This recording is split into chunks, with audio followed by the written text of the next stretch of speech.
I'm Peter. I'm the English pastor at Brisbane Cantonese Christian Church, and this is a Reach Australia podcast. Reach Australia exists to see healthy, multiplying evangelistic churches across Australia among people of every tribe, nation, and tongue. So we're digging into a podcast, exploring some of these issues that we face. And joining me today is Gary Koo, Bishop in the Anglican Church here in Sydney. And we're going to talk about denominations today. So Gary, thanks for joining us. Oh, it's lovely to be here, Peter.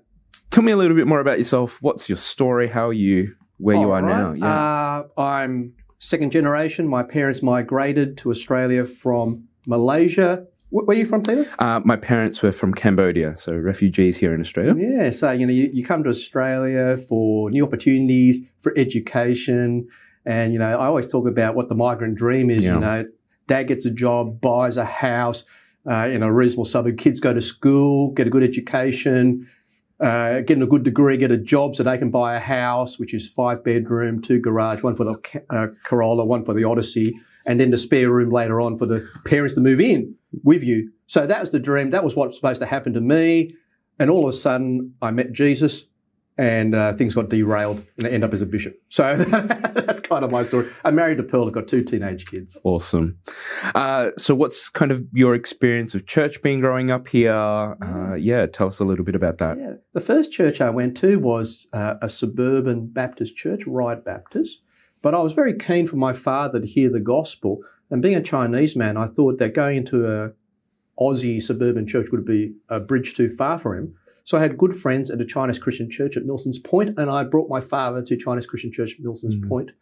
And one thing led to another, and I ended up staying at Chinese Christian Church, Milson's Point, even after my father left. Wow. So that was my home church, for want of a better term. Is Chinese Christian Church, Milson's Point. Yeah, and I mean, CCC Milson's Point is an independent church. Independent church, yeah. And we see a lot of that particularly in the Chinese churches, but I know in the ethnic church community as well, there's a lot of independent churches. You're a bishop in the Anglican Church. Why do you think that is? Why do you think so many of our churches are independent and not part of the denominations? I think there's a number of reasons for that, but sometimes it's just there are family networks from the place of migration to get together and they just want to start their church or bring their network together, and they start their own church and it gets bigger, and all of a sudden, how do we do things? And they constitute themselves and become an independent church. But also, I think sometimes the denominational structures can be a bit impenetrable. How do you go from being a network of families and actually join a denomination? Yeah. And the denominational ties from overseas don't necessarily translate to Australia. So. So I think, if you're a Presbyterian overseas or you're an Anglican overseas, doesn't necessarily mean you can readily become one here. Yeah. You mentioned there's some obstacles there. What are some of those obstacles that you think are there? I think every denomination has its own culture and distinctives. But when it comes to ethnic groups and language, I think the thing we need to understand is that the way denominations work is in English. In Sydney. So our governance is in English, our theological education is in English, and even interacting with the ministers and leadership teams and even a lot of the congregations is in English. It is interesting. I remember talking to a lady in my congregation once about our Chinese language service. So we had a service which was Cantonese and Mandarin. And she said, I don't understand why we have to have a service in a foreign language. These people have come to Australia. They work in English. They shop in English. Why do we need to have language at all? And that type of attitude can make things more difficult as well. Yeah, for sure. So have you seen churches then move from being independent to joining a denomination? What does that look like? So in my own church at St. Paul's, we had a church that joined another denomination, but they kept on growing. They kept on growing, and actually that church that they were part of became quite unsettled by the way the Chinese congregation was dominating that church. Wow. And essentially they asked them to leave because they just couldn't cope. Yeah, wow. And at that time at St. Paul's, we were praying that we would find a platform to actually launch into a non-English speaking Chinese ministry. And they came to us through an association. We adopted them in, and they became part of our church, and they're still part of our church to this day. So it really takes strong leadership at that point. So Bruce Hall was the senior minister at the time. He was a missionary in Pakistan before, and he's just got a heart for cross-cultural ministry. And what he did was so significant. At one point, the Chinese congregation outgrew the English congregation. They were meeting at the same time. So what he did, he swapped spaces. He gave the Chinese congregation the main church building and put the English congregation in the church hall. And some Chinese people heard about this from other churches and came to visit to see if that was actually true, because they could not believe that any Caucasian leader would do that. I'm processing that as you say that. That's massive. It's massive. So what's that relationship look like? How do you work on that relationship? How do you build that relationship? How do you maintain that? The challenge is to be willing to cross those cultural and language barriers and to see the ethnic congregation, let's say Chinese congregation at this point, as actually part of your church and not the thing over here, which is doing its own thing in a strange and mysterious manner. And I think I've seen that across the board quite significantly, that the ethnic ministries are non-integrated. They have their own vision. They have their own strategic plan. They have their own culture. They almost have their own theology. And part of that is because it takes energy and effort to find out what's actually going on over there. So for us at St. Paul's, the Chinese minister, was part of the team in the same way as everybody else. We encouraged him to use the same preaching program, to use the same calendar, to be part of us. And we spoke of them as part of us, rather than as the Chinese congregation. So, that's a very unique situation where that just kind of all came together. But how have you seen that outside of that? How have you seen churches, independent, kind of coming into denominations, whether it's in the Anglican world or otherwise? Have you seen that happen? Not a lot. I've seen independent churches, kind of a network of independent churches, kind of like become their own denomination for want of a better term. And a lot of that's got to do with the association with the church back in Hong Kong, and trying to replicate what they're doing there. But seeing independent churches come into denominational structures, I've seen less of that. I think. So, what are some ways forward then? How do we start those conversations? How do we get to the starting block of exploring that further? What do you think we could be doing? I think there's a number of things we could be doing. I think the first thing, though, is to open people's eyes to who's actually in our communities. I think we should at least place in people's heart that their churches should reflect their suburbs. So one of the challenges for us when I was at Carlingford was we had 30% of the community of a Chinese background. We wanted to see at least 30% of our church a Chinese background. What do you do to what decision do you make to make that possible is a question. Now, we might have overshot that slightly, but I mean, there's still a sense that we want to do that. So actually, as a diocese, we do work with NCLS and the like to get demographic data and analysis of people, just to show them who's there and then to challenge them. At one stage, our Department of Evangelism New Churches, we actually hired one of our rectors to actually provide extra support for establishing and developing Chinese ministry. And I think he wants to do that on an ongoing basis. And there is a network of Chinese clergy who meet together to encourage each other and also to think through, sort of encourage us, support each other, also think through how best to communicate with non-Chinese clergy about the needs of the gospel for the Chinese community.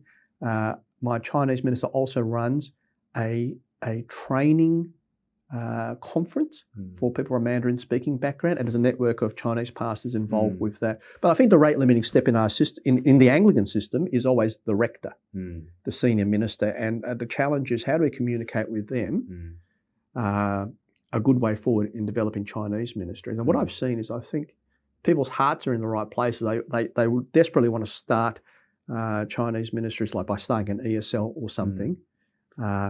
but it's very disparate. It's not coordinated. Everybody's doing their own little thing. Yeah. On top of all that, I know Moore College is very aware of the need to provide good support and training for people from a English as a second language background, especially Chinese background. Yeah. It's hard. College is hard enough. Yeah. With English as your first language, but English as a second language is very hard. So I know that they're providing extra pastoral support and even academic support for some of these students. I'm very aware that a lot of our colleges around the country that have Chinese programs, for them to get to the point now where they're able to offer full degrees took a long time. So, speaking more so from the Anglican denomination, maybe what you know of other denominations, what's in the pipeline to kind of move forward in that? Yeah, that's very difficult. I think the amount of resources required to offer a full course in Chinese is difficult. We've investigated in the past. I used to be on the Moore College Council. You need library, you need people with the correct academic qualifications. I remember even talking to Peter Jensen when I was a student. That was a thought then, and trying to bring the right people in. But it's really finding the right people. And that hasn't happened as yet. So I think it's very difficult. I know Morling had courses. I know BCV, whatever BCV is called, MST had courses. Yeah. And, well, they're full course now. Yeah. So I mean, it isn't. It's difficult, I think. And then again, why Chinese, not Korean? Or why Korean and not Hindi or something like that, or Arabic? So yeah. So what do you see as the future of the ethnic church, Chinese church, denominations, opportunities? What do you see moving forward? I think that God has been very kind in raising up many people and seeing many people saved within the Chinese churches in Sydney. What we've seen has been quite extraordinary.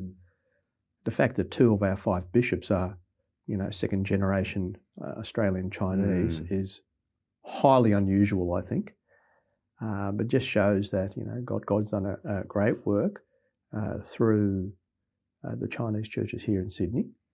And what I'd like to see is that just to keep on building on that. I mean, it's always easy, isn't it, to sit in your laurels and not keep pushing. And the thing that we always battle with in the Chinese community, which I guess is same with most communities, but it goes back to that migrant dream I said at the beginning, is idolatry.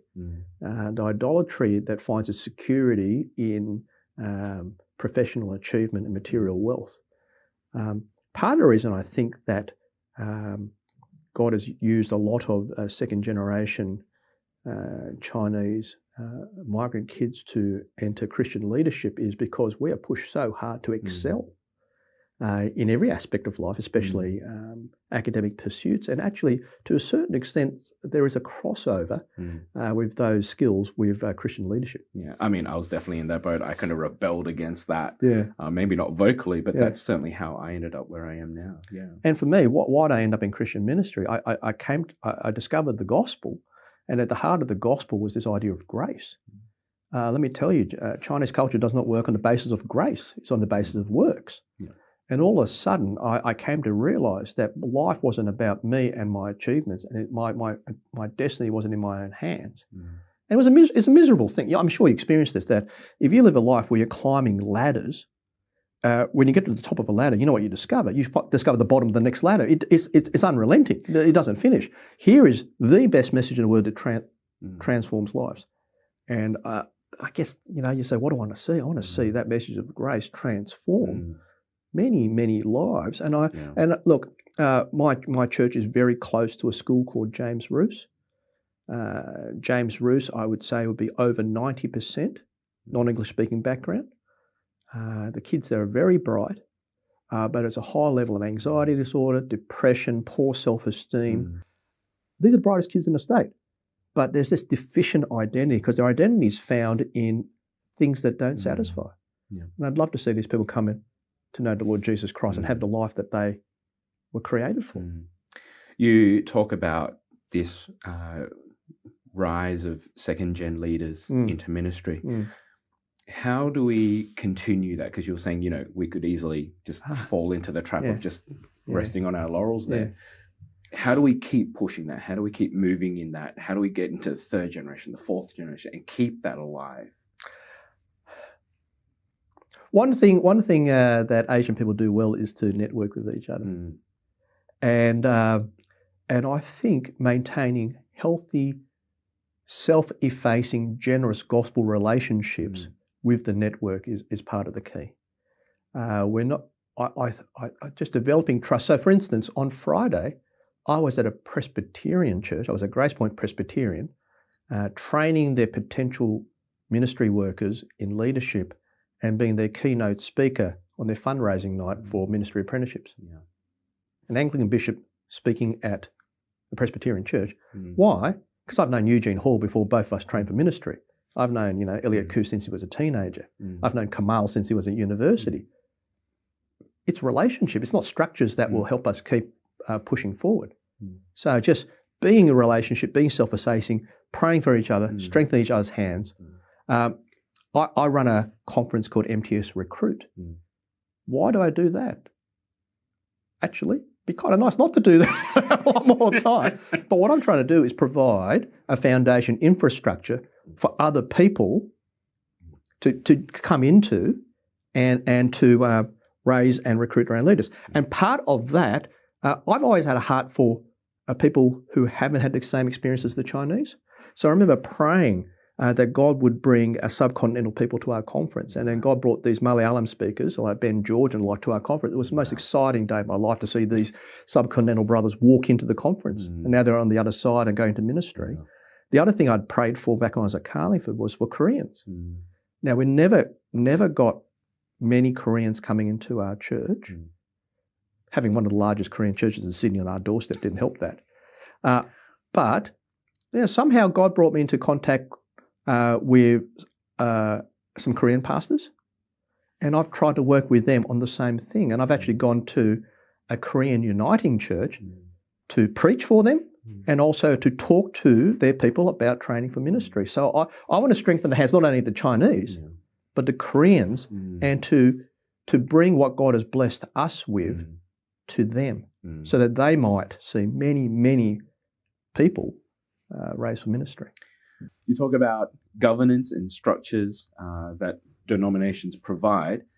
Just help me think through that a little bit in the context of our Chinese ethnic churches, leadership development, pastoral teams.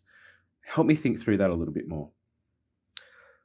Well, I think that the Chinese churches have a particular view of the pastorate, that, the congregational pastor, and it, to a certain extent, it's even less about preaching than it is in our non-Chinese context. So for many of us, the congregational pastor leads by preaching.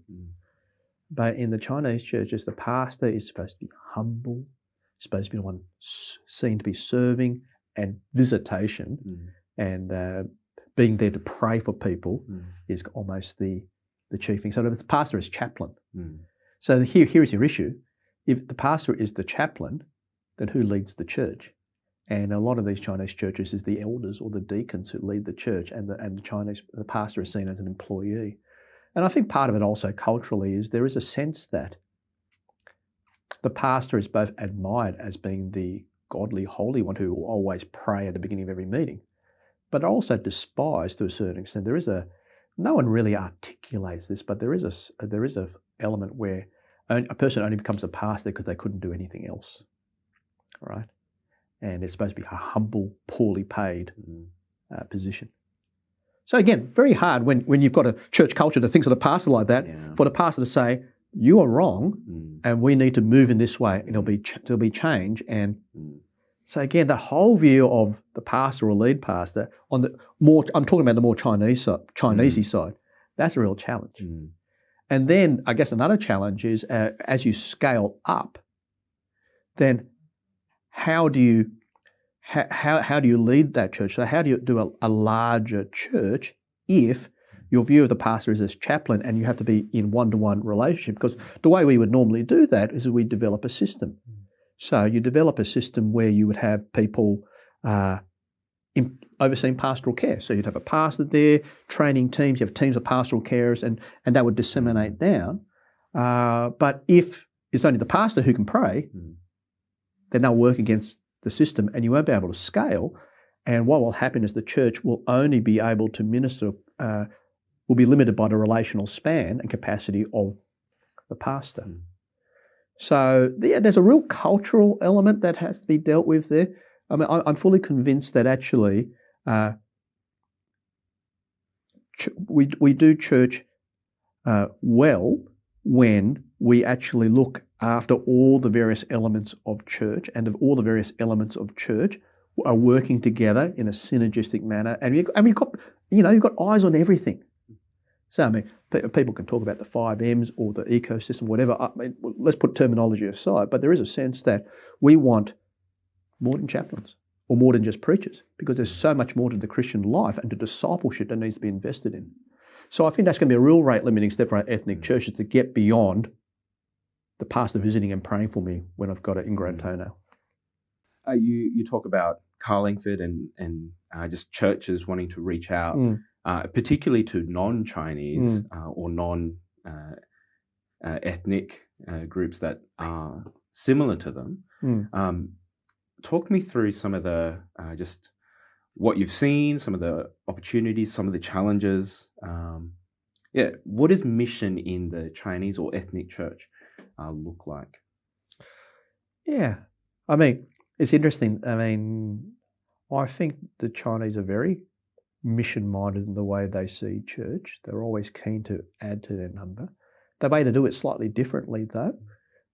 It's more relational. So you'll see it through play groups or play circles. You see lots of people coming together.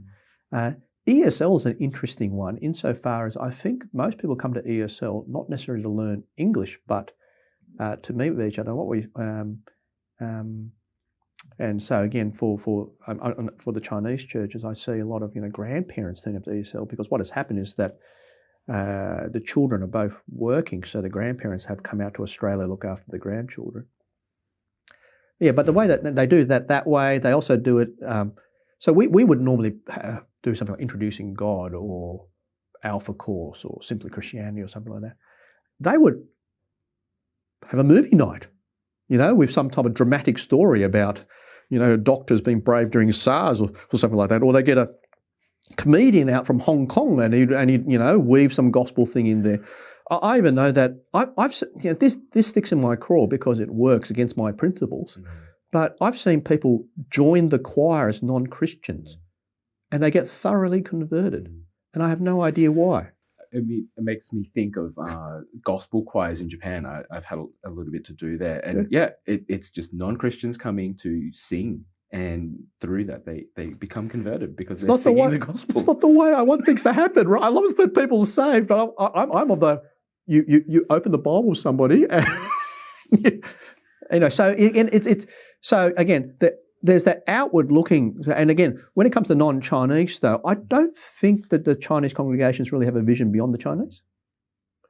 So it's actually the Chinese being part of a multicultural, multi-ethnic church, which might have a greater impact in terms of because the reality is you're living in Australia, you're going to come across people who are not Chinese at work, at the school gate, and if you're only in a Chinese church, then where do you bring these people?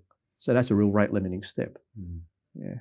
So I think that's first generation. For second generation, by being bicultural, that also means that we are very open to people of different nationalities and background, first or second gen. And it is interesting to see the variety of people that they meet and seek to reach out to, and how second gen migrant kids all have shared experience, and there's a commonality there, whether you're subcontinental or Korean. Maybe the Asian ones more so. I think maybe less with the Lebanese and the Arabic kids, but I mean the Greek kids. But the Asian ones all have a very a lot of shared experience. And that's interesting. I mean, in my work with mobilization in mission, we had so many second gen kids who were just thinking about mission, and that's really fascinating. Yeah, I mean, because in the end, mission is crossing cultures, isn't it? And I guess there's the whole experience of having to do that internally, having to deal with that. And in a way, being bicultural and having to deal with that is training and can be used for great good. So thinking through the Chinese church, ethnic churches, what are some things that they do well? What are some things that we can be learning from them? What are some of the things that they might not do so well that maybe as denominations we can be thinking through how we can support that, encourage that? I think there's a couple of things they do really well. They have tremendously high ownership of their churches. They love their churches. It's theirs. They invest in it. They put all their time into it. And I guess there's a sense that it's an outpost, isn't it? That they've migrated from their home country to this new place, and that's where they connect and belong. So great ownership, great love for their church. And I think the other thing is church isn't something you go to and then go home from. I remember when I was at CCC, we'd arrive at 8:30 in the morning and we'd go home 10:30 p.m. You were at church all day. You go to service, you lead Sunday school, you have church lunch, then because we're the youth, we have to clean up after church lunch, then you spend the afternoon, then you go to evening service and you go for dinner. And I think that's the experience for a lot of people in Chinese churches, to eating together, to spending life with each other, being in each other's homes. One of the things I discovered when I went to my first non-ethnic church was I went to church and then everyone went home. And I went, what happened there? Then I went home. And I found it really quite disturbing. I remember that vividly as well. And I remember I was speaking at another Chinese church. And right after the service, first question, what are you doing for lunch? That's and right. This weight just fell off. And it's just like, that's what's been missing in a non-Chinese church setting. So, and the family that eats together stays together, doesn't it? So there's a sense that high ownership, high relationship. I think they do that really, really well. And it's a blessing and a curse. High ownership, high relationship means low tolerance for risk or change. All right? Because you've got to keep everybody together. You don't want to upset anybody. So I think making hard, necessary decisions, and it goes back to governance again, is very difficult in ethnic churches. And the other one is, because they're migrant churches, people are very reluctant or very concerned about their children being encouraged to go into ministry. Not universally, but often. I mean, even for myself, my family wasn't at the church, but the whole idea that I, as a doctor, would go into ministry, the number of people at church had tried to talk me out of that, not because they didn't think I'd be good at it, but because I was a doctor. Isn't that God's calling for you? Couldn't be a medical missionary. Can't you do this? Can't you do that? Because it offended their values. How can someone put gospel ministry ahead of being a doctor? It just didn't make sense. So what are some conversations then that we need to be thinking through to maybe elevate gospel ministry? I guess there's a question of vision, isn't there? What is the vision for your church? What does good look like? What do you want to do under God? I think it has to be honest, gospel-centered discussion. What is this church for? And if that's what we want to do, then what do we need to be praying and planning to achieve that under God? But I think some churches just exist. They just exist. And rather than there isn't a sense that they're so captured by the gospel that they're aiming to do this. So you talk about the idolatry of Korea and just some of the issues there. What are some of the other challenges that brings into that, into those contexts? Well, Peter, it's really a worldview issue, isn't it? I guess in terms of how we see things and how we understand the world that we're in. And I think, I think that's partly, we do talk about intergenerational clashes between, first generation, those who come from overseas, and those who were born here, second gen, and the like. So what's that clash around? Where's that clash coming from? Yeah. I think there's a clash of values between first and second gen. So the first gen have brought their values with them from their country of origin, whereas, second gen have, inherited some of the values here. Example of that would be, I guess, the whole idea of working hard, first gen working hard to establish yourself and providing security, versus second gen value they might have inherited of actually enjoying life and experiencing as much as you can while you have the opportunities. So that whole thing, it's funny, every second gen person, once they finish university, there's two questions the parents will ask them. One, when are you getting married? Two, when are you going to buy a house, right?